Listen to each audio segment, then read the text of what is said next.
looks like we're back after some minor technical difficulties. So, where we left off, we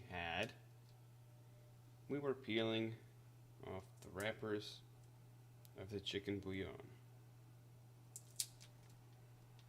Right.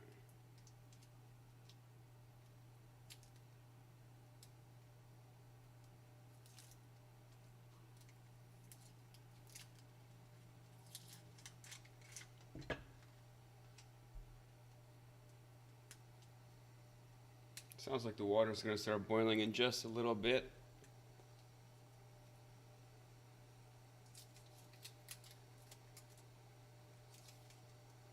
Which is excellent timing because we want these bouillon completely broken down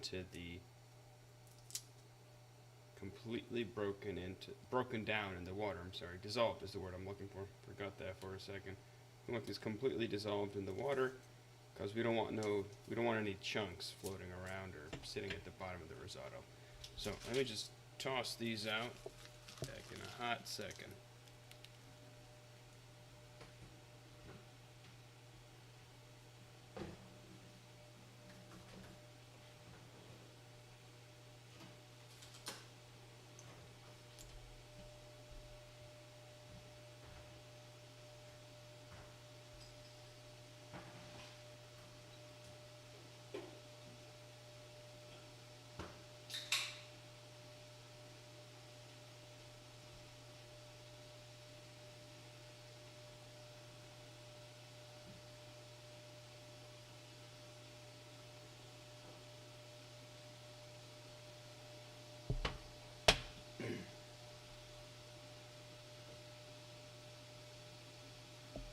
Alright, I have that. Oh, the water might be getting a little annoying, but that's fine, I guess.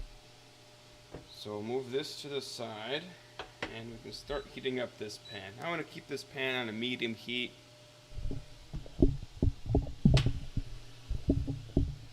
There we go. I like a medium heat for now. Alright, let's go ahead and lubricate it with our olive oil.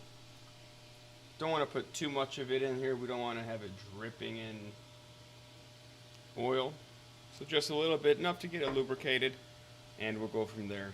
We'll get our garlic ready.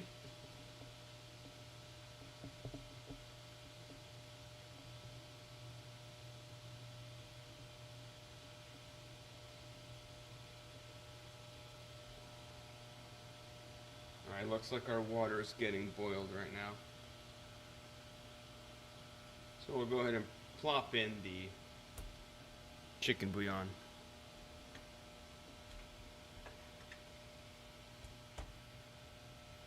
Again, we're just heating the water up to boil it quick right now so that the chicken bouillon dissolves easier. But once we see it boiling pretty aggressively, not quite there now, but in a couple seconds it will be. Once it starts boiling aggressively, we can set it down to a simmer because we just want to keep it warm. We don't want it boiling, okay? Oh, change that to 3. This can stay like a 7 or 8. Make sure the olive oil is evenly coating everything, every inch, every centimeter, if you're metric, of the pan. And we can begin the slow and arduous process of mincing our garlic. So, typically, or in a perfect world, you'd have these minced already and prepared ahead of time so that you can just slide it onto the pan once the time calls for it. But I do not have that luxury, as we have tiny pieces of garlic.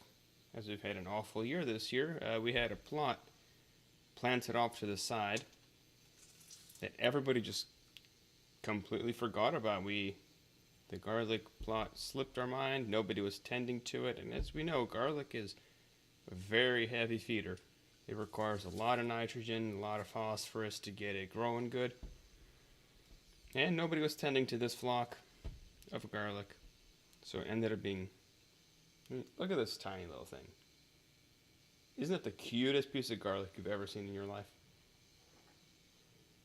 But I digress. So yeah, get that nice and minced and pressed. Let me get myself a little spoon.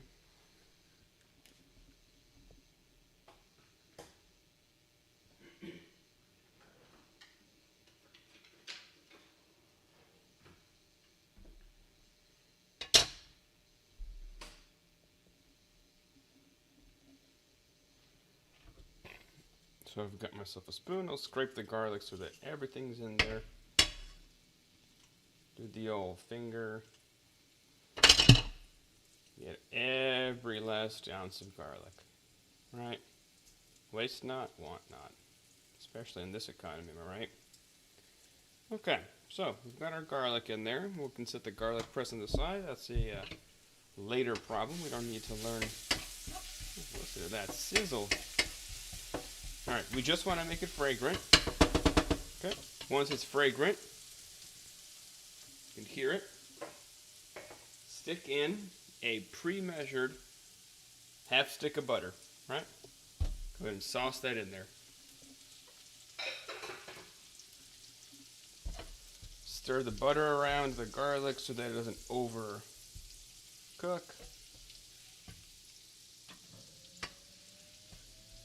Okay. Get that butter nice and toasty. Okay. And once the butter's all melted in there, or at least close to getting melted, we can go ahead and put the onions in that we were mincing earlier. Or I'm sorry, not mincing, dicing. That's what we were doing to them.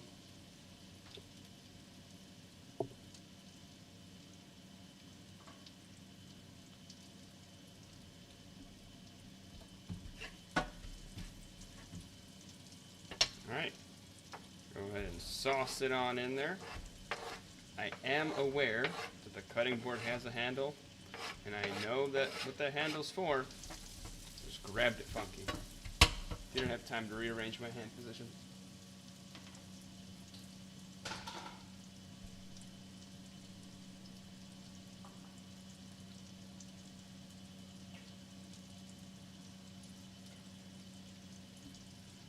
So,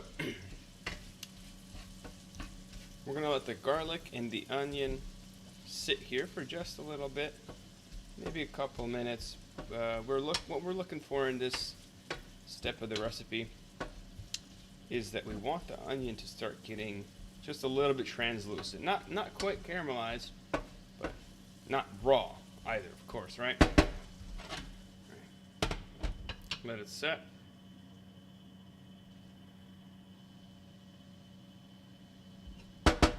And in the meantime, we can give our bouillon here a little bit of a stir. Right. I'm okay with using the same wooden spoon for the bouillon as I am for the onions and the garlic, because at the end of the day, everything's going to get mixed together. It's all going to be one nice, delicious meal. So, no real concern of cross-contamination here.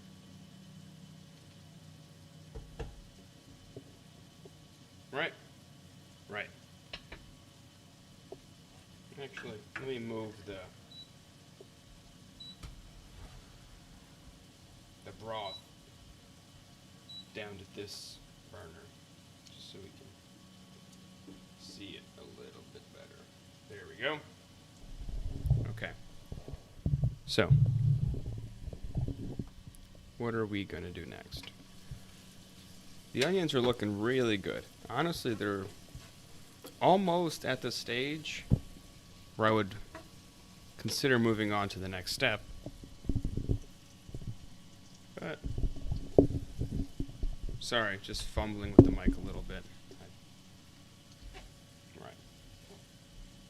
So we've got our onions cooking. And I have a little fan going on at the top to vent out the fumes from the onion to not create chemical weapons in my room, or in my house, I'm sorry. So, we're getting quite close, I would say. Here, let me move the camera in a little bit closer. Give everybody at home a better picture, clearer shot. So when we turned them in, when we put them in, these onions were pure white. They were crispy, they were crunchy, they were firm and solid. Now after just a couple of minutes on the stove, you can see they're getting a little bit translucent, right? This is pro tip. If you don't tap your spoon on the side of the pan at least 4 or 5 times after every time you stir the pan, you're doing it wrong. Okay. Once we have our onions basically translucent, I would say that's close enough. Cooking is more of an art than a science. It's time to put in our rice. Now, thing about the rice, we're using 1 cup of rice here, and this is a basmati rice. Now, this rice you can use, yeah, it's literally in the title. We're making some garlic parmesan risotto. So this rice is a basmati rice. It's from India. Now, you can use jasmine rice, or you can be traditional and use the orzo rice, but it's all the same here. If you don't have what you like, you got to learn like what you have. So this rice is going to be raw, right? We're not using cooked rice in this recipe. It'll get cooked later, as you can see. The long step, in just a little bit. We're going to be pouring in the broth little by little into this here, and that's going to cook the rice. So when we put the rice in, here I have a couple that jumped out. I can show you.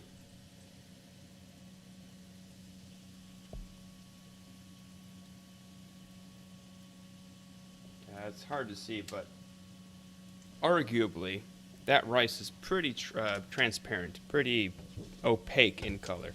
So what you're looking for in this step here is once you put the rice in the pan, the heat will activate, I don't even know what, I'm not going to pretend to know, some kind of carbohydrates, proteins inside the rice, and it's going to make it a pure white color. It's not going to be translucent or transparent at all.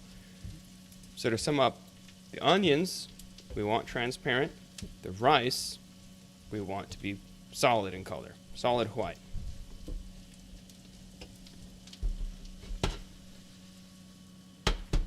And like I said earlier, if you don't tap your spoon onto the side of the pan a couple times, you're not actually cooking. We got jumpers everywhere. I gotta put the onions back into the pan.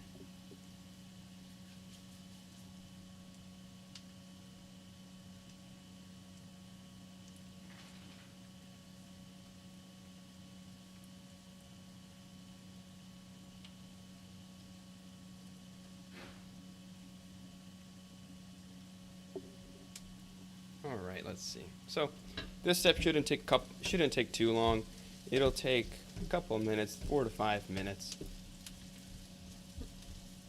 You might see some browning on the individual grains of rice. Forgot the word for rice again. We're not quite there yet, but once you start seeing like the first hints, the first detection of browning on the rice, that's when you can start moving on to the next step. Again, bang that spoon.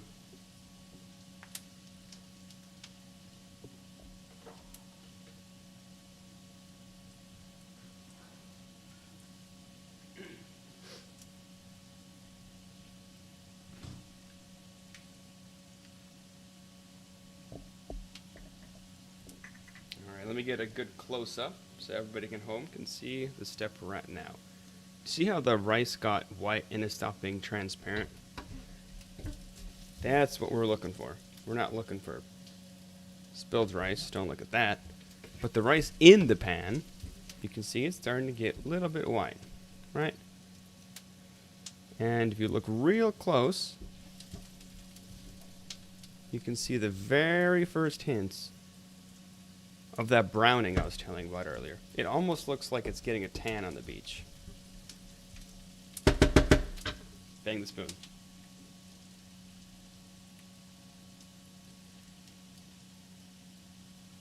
All right, so I would say this rice is pretty much cooked. We're ready to move on to our next step. And the next step is to pour in some wine. Now, bear with me for a second. if you're of Italian descent, Sicilians you count in this poll, look away, okay? Traditionally, you would use around a quarter cup of a dry white wine. Maybe like Riesling or something. That's what we usually use at home. However, again, look away if you're Italian. We've used beer in place of the white wine a couple of times, and it turned out good, the risotto, I think. So, look away. I'm just gonna eyeball quarter cup of beer. Stir the rice up, or the risotto candidate, up real good to get the alcohol and the liquid evaporated away. Again, we're just looking for the flavor, not the intoxication effects.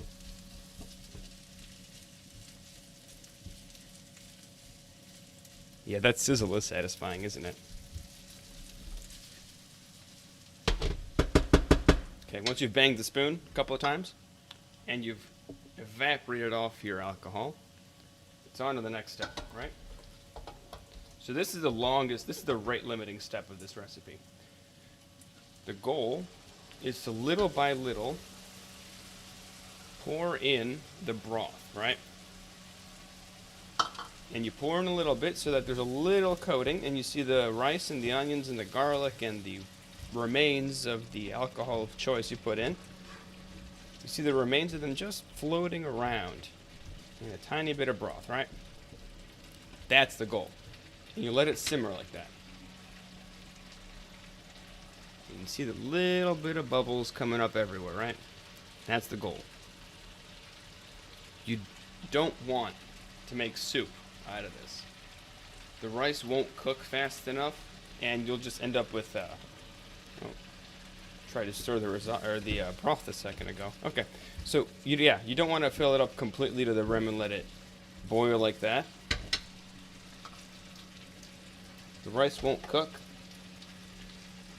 and it'll just be a hot mess is what it'll end up being.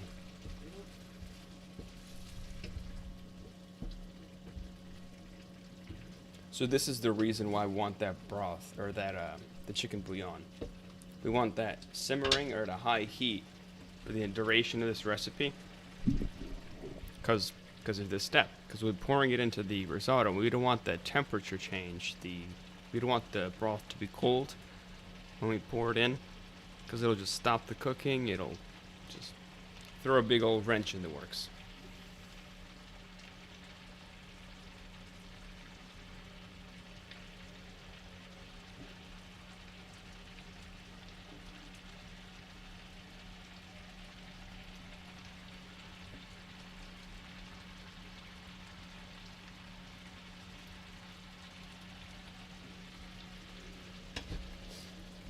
And that's basically the rest of the recipe. There's one more ingredient we'll be putting in here, and we'll be sitting here. This step could honestly take you 15 to 20 minutes if you're doing it properly and correctly.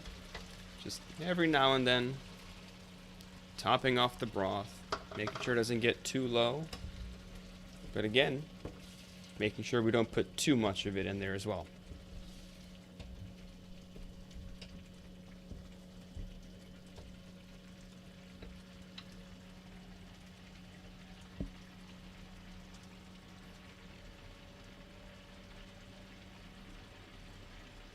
I really like this recipe, mostly because, well, I don't want to say mostly because it does taste really good. It's one of my favorites.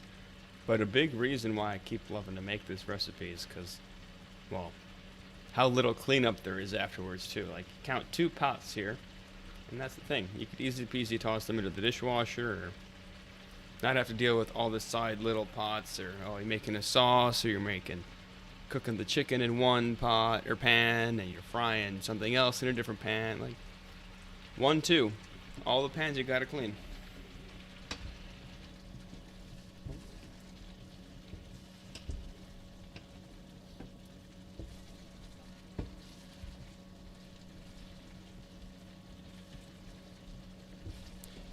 I can't accurately explain this to you now, but if you're reproducing this at home, when you're stirring the rice, you can feel the consistency change. You can feel it cooking when you're stirring with the spoon. When you first start off, the rice is very hard. It's, you know, rice. But as you're stirring and adding more of the broth in, you can feel when the rice bumps up against the spoon and you're stirring it, you can just feel it change. And you can use that, if you've done this enough times, to gauge how far along you are in the recipe.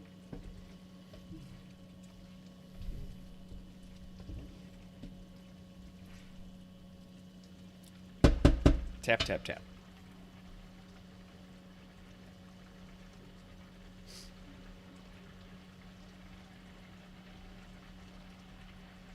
Yeah, the biggest cleaning up here isn't the pans, it's all the rogue rice that jumps out of the pan as you're cooking it.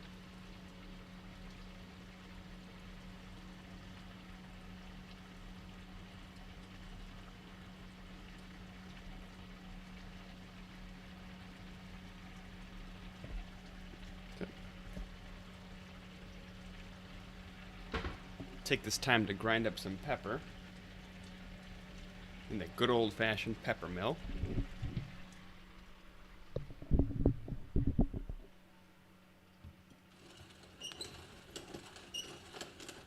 Again, it's all up to personal taste. I'm not going to tell you how much pepper to put in here. Maybe, half a teaspoon to a teaspoon. But if you like pepper, put more in there. If you don't like pepper, don't put as much. Simple as.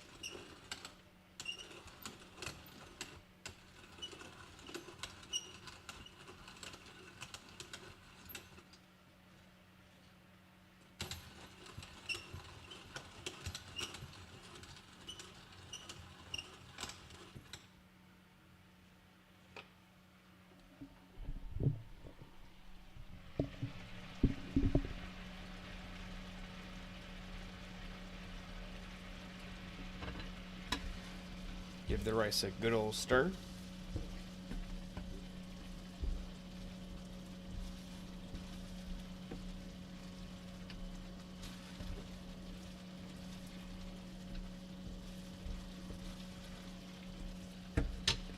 And once the broth level gets kind of low into the pot, you can just pour it in. Don't want to mess around with the little measuring cup. And every now and then you just want to stir the broth around so that the chicken bouillon, if any ended up not being fully dissolved, doesn't get settled to the bottom. You can incorporate and get the full flavor of what we're looking for. Right. That's the goal. We're looking to... The goal of eating, obviously, is to get nutrition out of what you're eating. But it's also to enjoy it, right? Wasn't that the big debate of the medieval times?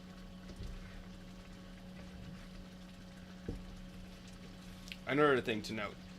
Don't wash your rice before you put it in. I know when you're cooking Asian dishes, like fried rice, or that's all I can think of off the top of my head, but any sort of Asian dish, you usually wash your rice then. However, here in Italian dishes, you don't want to wash your rice. The starches and like the carbohydrates that like to live on top of the rice in the bag, it'll help this. It's the part that thickens up the recipe later on, and we want to thicken up. It's the gist of what I'm trying to say here.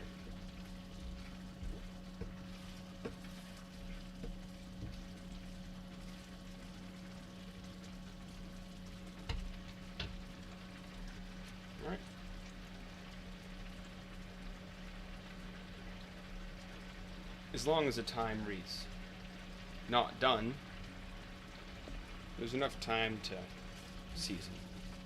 You can take this time to add in more pepper or some salt, or honestly, the world is your oyster. But if you're sticking to a more traditional approach like I am here, salt and pepper is what you're going to want to stick to.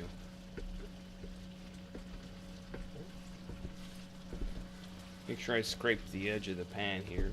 We got unseasoned bits like to stick to the edge. We want it easily homogenized.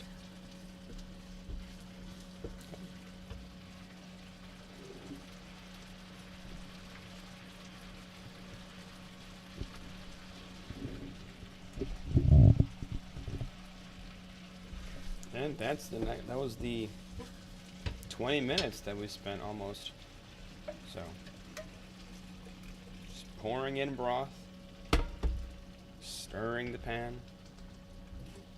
Not very glamorous, and honestly, I hope that as you're watching this at home, you can just see how easy it is. And any person with 2 brain cells to rub together could get this done at home.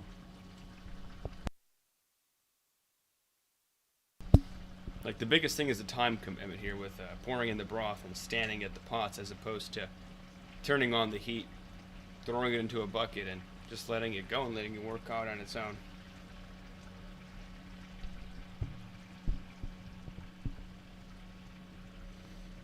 But I digress.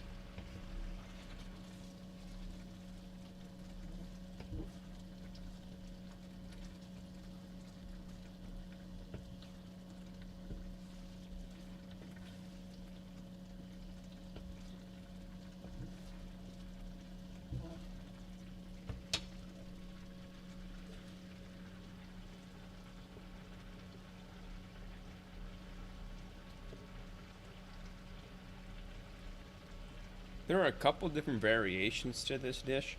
I'm sure if you've seen Hell's Kitchen with Gordon Ramsay, his famous, world-renowned risotto recipe is a lobster risotto recipe. It's very similar to this. Honestly, it's quite identical, I would say. The only difference is, instead of like a chicken broth, they make a lobster broth with the lobster shells and the meat and everything. They cook the lobster, and they use the water they cook the lobster in to make a lobster broth. Well, they still add the chicken bouillon and everything, but they have the lobster flavor. And then the cooked lobster meat, they just mince it up or dice it up, and cut it up, and just throw it in there.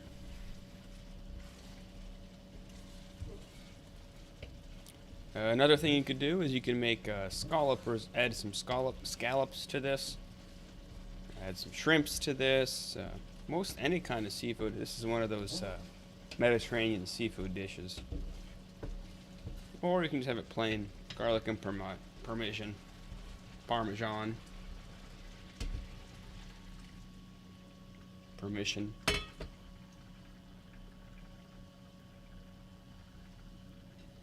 Now, that's the last of the broth, so we're going to go ahead and turn off the heat so we don't forget to later and have a big old mess in our hands.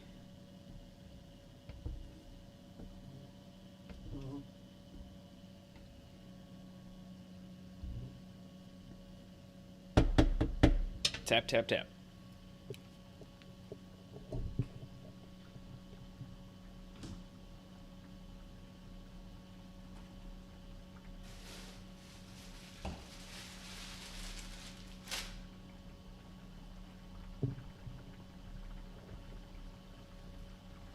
And now the final ingredient of this recipe is 1/4 cup of green peas.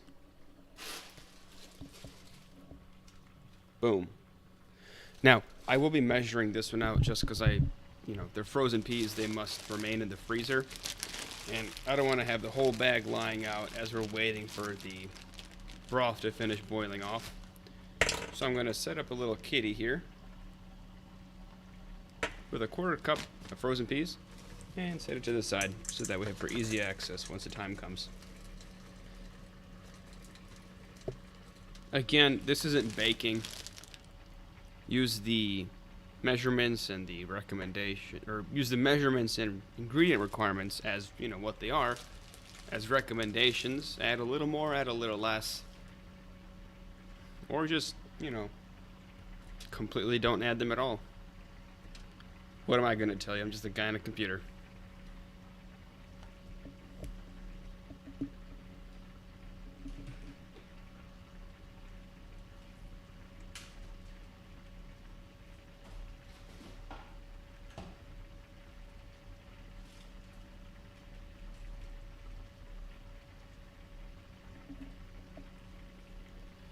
Even as you're just waiting and sitting and waiting by these pans to make sure they boil off the broth, because honestly, what are you going to do at this point? It's important to make sure you keep stirring the pan, because You don't want the bottom to have a burnt layer like Chernobyl.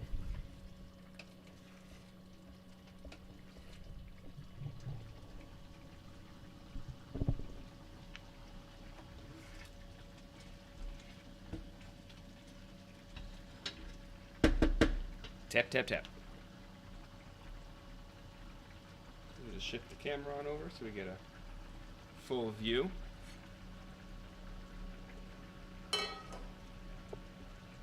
And we're in the home stretch.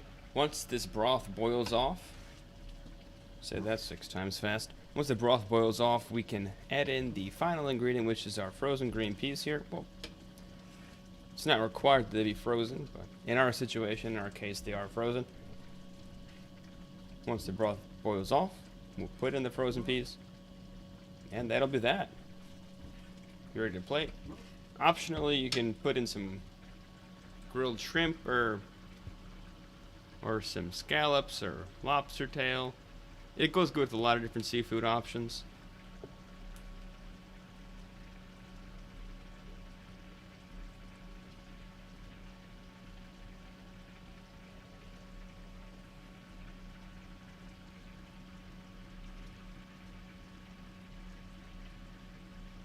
Yeah, the biggest, most unsaid ingredient and requirement of this recipe is patience and time.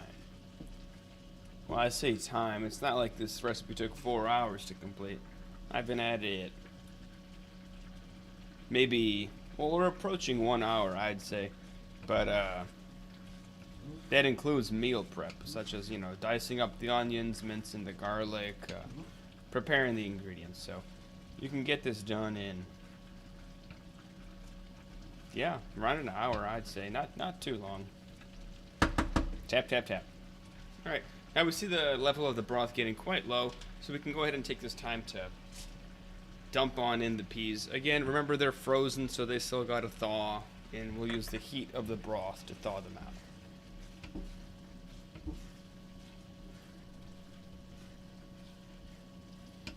The peas add a nice color contrast to this dish, and they also have a nice little bit of a sweet and, well, I'm not sure how to describe the flavor, but they add a nice flavored contrast and variation to the dish. I'll break up the monotony of the rice and the garlic.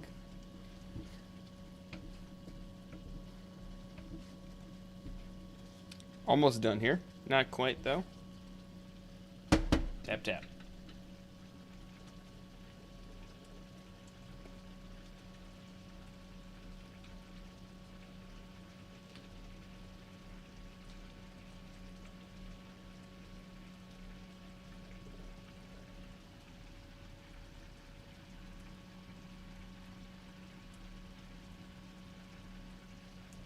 Again, this whole recipe is all at one temperature setting, medium high.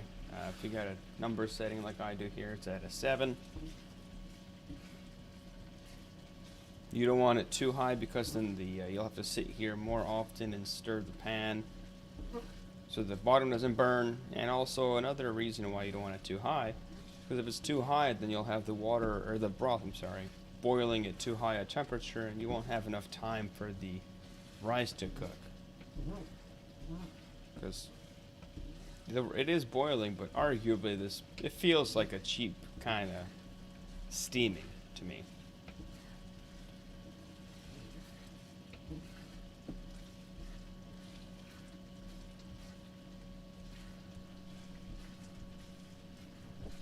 Very nearly there. I can already taste it. Speaking of tasting, probably should make sure we're having all the proper spicing and ingredients, right? Let's see.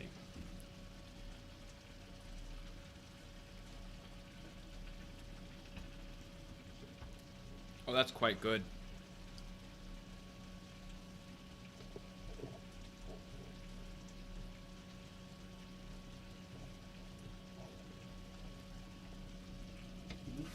Yeah, I'm not really going to add anything to this.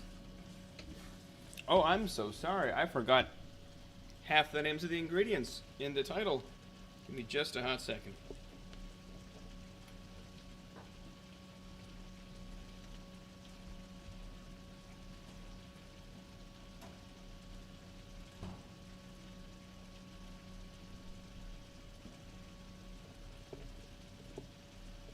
just goes to show how up to interpretation this recipe is. I forgot half of the title in this recipe, and it still tastes great. So yeah, it is the prime time, Parmesan time is what it is. So this recipe calls for 1/4 cup of Parmesan as well, but I'm a cheesy fellow, so I'm gonna put a little more than 1/4. More like, honestly, closer to a half, I'd say, but I digress. Cheesy is what we want. Cheesy, we got the nice flavor of the Parmesan.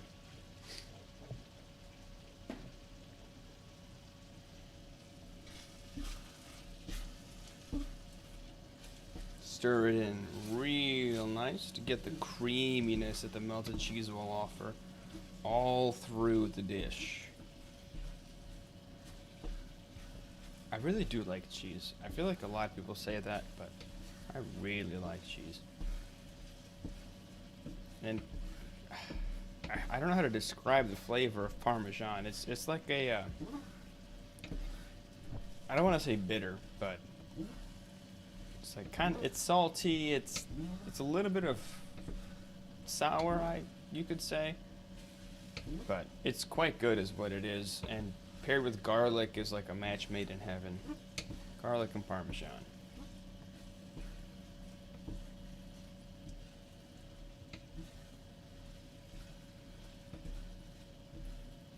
Right. So once we get to this consistency where we can drag the spoon across the pan. Here, I move it in closer so you guys can see better. Here.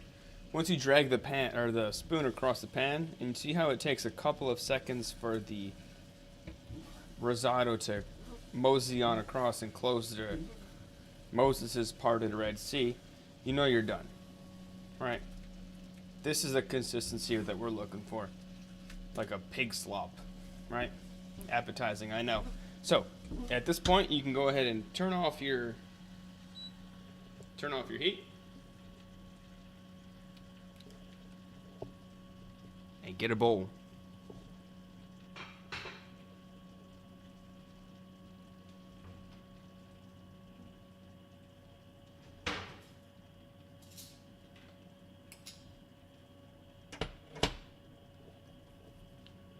Traditionally, I would say, it is correct. I would say. Traditionally, risotto is served with a spoon, or you eat it with a spoon. I'm sorry. You can serve this with lemon wedges to get the nice sour in with the garlic and Parmesan taste. And there we go. That's our final product. Again, if you liked what you saw, why not consider subscribing and hitting the notification icon to stay up to date on when I post. If you change your mind, you can always unsubscribe later. But until next time, bye. Or what do you think, Fran?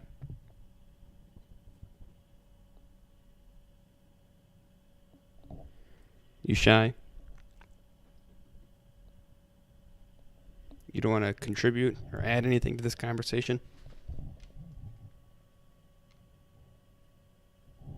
I'll take that as a no. Anyway, nice talking to you guys. Nice cooking with you. Until next time.